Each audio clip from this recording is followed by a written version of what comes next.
Alright, surfing Playa Popoyo, everything you need to know. Guys, if you've been following me for a little bit now, please make sure to hit the subscribe button. It goes a long way at helping me out and producing more information-packed videos like this. Okay, let's get to it. Starting at the southern tip of the region, we have Playa Colorados. Playa Colorados is one of the best beach breaks in the world. I took a boat trip there the other day and saw it for myself for the first time, and man, it is absolutely perfect, pristine. A heavy but very fair beach break. The only issue is that Colorado's is built on a private property, a gated community. So in order to get there, if you're not staying on the property or in the resort, you'll have to take a boat or experience like a 40 to 45 minute walk. Now you might think because it's a private wave, this is a great opportunity to get some uncrowded waves. However, the opposite is true. When Colorado's is on, it is almost always super packed. You can see in a recent video I posted here, I got dropped in on 3 times in a session, and to be honest, the crowds there were a bit too much for me to handle. With this in mind, I'd say the wave quality is an 8 out of 10. However, as far as going there for an uncrowded surf, you're better to try other areas. Next, as we move a little bit north, Rancho Santana. Rancho Santana is home to Playa Santana. Playa Santana is my favorite beach break on the strip, and you are sure to score some barrels if you get there on the proper swell. Rancho Santana likes about 3 to 4 foot of swell on that medium tide. Nearly all the waves in this area work best on that medium tide. I found it to be about 3 to 5 feet of water is the sweet spot for most of the waves along this entire strip, including the beaches, reef breaks, and outer reefs. As we move north from Playa Santana, we reach Beginner's Bay. Beginner's Bay is a place where I give surf lessons, and it is the perfect spot if you're a beginner surf lesson to get into surfing. Now, don't be completely fooled by the name, because when there's big swell in the water, Beginner's Bay is no longer for beginners. It can't get heavy as the waves there are fairly gentle. However, these waves can get quite powerful. There's a super fun wave that breaks off the southern tip at the southern rock and acts like a point break, like a very solid point break. And that, in my opinion, is more of an intermediate wave. And then as you get into the middle of the bay, the swell is even more protected, and that's where the true beginner lessons take place. For me, I love paddling out to that corner wave and just chilling on the rock. It's a really good place, and you'll get some super fun waves.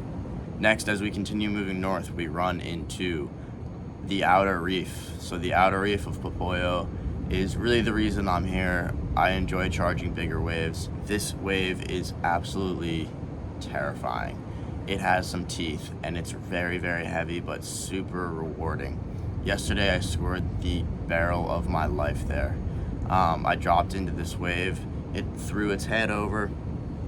It was just this massive green lip that was just over my head all of a sudden, and I could see through the end of the wave, and it was getting smaller and smaller and smaller, and then all of a sudden I just spit right out of it, and I'm still stoked on it right now. So the outer reef, so it likes that mid-tide. The thing about the outer reef is you want a long period swell, so anything over like 14 seconds, you'll have a look at the outer reef, and it needs to have that perfect direction. So I'd say we're in swell season right now, and I've been here for around a month. You're probably gonna get outer reef days, maybe 2 to 3 times a month. So it's important to stay home when those swells happen and keep an eye on it. Also, I usually surf it by myself. So that's another cool thing. You don't really usually get a heavy wave like that all to yourself. Next, just off the corner, we have the outer corner and Lalihana. So these waves are the waves that are sort of the scraps of the outer reef, but are also super fun. It's more of a gentle roll into these waves, but you can still get stoked on a 300 to 400 meter ride going from the corner of the outer reef all the way to the beach. In my opinion, this stretch of waves is my favorite in all of Popoyo. We got outer reef if you really want to send it, and then you can sit on the shoulder and catch the outside shoulder waves all the way to the beach, and everything is a nice clean left. Don't have to worry about my backside. So highly recommend it. So far, my favorite wave in the area. Next, as we move over, we have Popoyo Main Break, the reason that this town was built here. Popoyo is no secret in Central America anymore, and it is just a super fun A-frame. I would describe it as just a more gentle lakey peak, where you have this perfect A-frame rolling in and a cruisy takeoff on each side. However, it has its days where it can get heavy and it can get gnarly. You just never really know. But when that A-frame is hitting the reef right and splitting both ways, it is such a fun wave, and you can also take these waves right into shore. I'd say perfect conditions for Popoyo main break would be about 3 to 5 foot of swell in a medium period, so let's say 12 to 16 second period. You want that proper southwest swell direction coming in. Next, as we move across the river, we come to my home, Guasacate Beach. Guasacate Beach is home to beach breaks up and down the strip. It's important to know that these beach breaks don't work year round, and they kind of turn on and off as the rain comes. So the rainstorms here in the rainy season can be pretty intense. They can last for a number of days to even a couple of weeks. And it's a bummer when it's raining, because often that means that the surf while it's raining isn't too good. However, if we just stay patient, we're bound to get the sandbanks to start forming. What happens is the water falls in the mountains, it travels through the rivers, and the rivers push the sand out into the sea and form these angled sandbanks. When the sandbanks start to get angled like that, the oncoming swell hits them at an angle and forms these perfect tubing waves. On the south end of Guasacate, you have more gentle surf. These are where all the hostels and things like that are.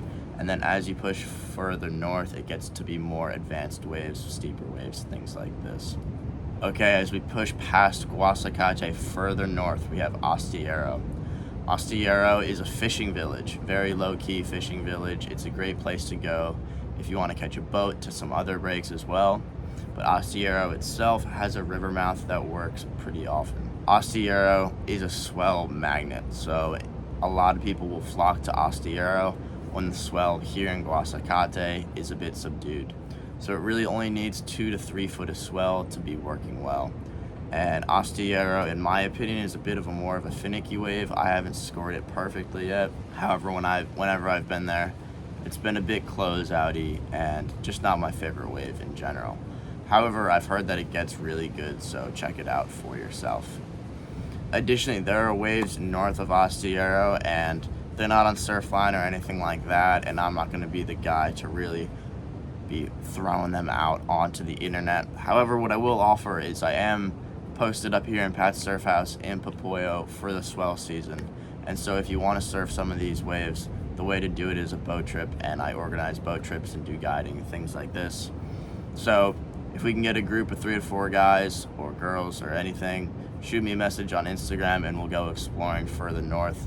It is well worth it. Super fun waves up there, especially when the swell gets a bit bigger and regular Popoyo isn't working. We can go find some protected spots up there and have a sick day. I'm actually on my way to do that after this video, so that's where I'll be heading. Do a little guiding up a bit further north. But anyway, that is the strip of land here from Colorado's up to Astillero. I hope this was helpful. That's all the breaks you can find in the area. There's literally waves here that work, I guess, on all tides and all swell directions. However, really target that 3 to 5 feet of water. That's been my favorite tide to get every single wave you're at. And it keeps it simple for you to know, so you don't have to be thinking about different waves, blah, blah, blah. If you got any value from this video, please hit the like and subscription and leave a comment. It's like pretty much equivalent to making a donation to the channel at this point, is just hitting the like and subscribe and commenting, yo, way to go, man, thanks for the information. If you do that, that's like the biggest thank you I could ever give. And yeah, we're doing it. Pat Moriarty Surf, let's go.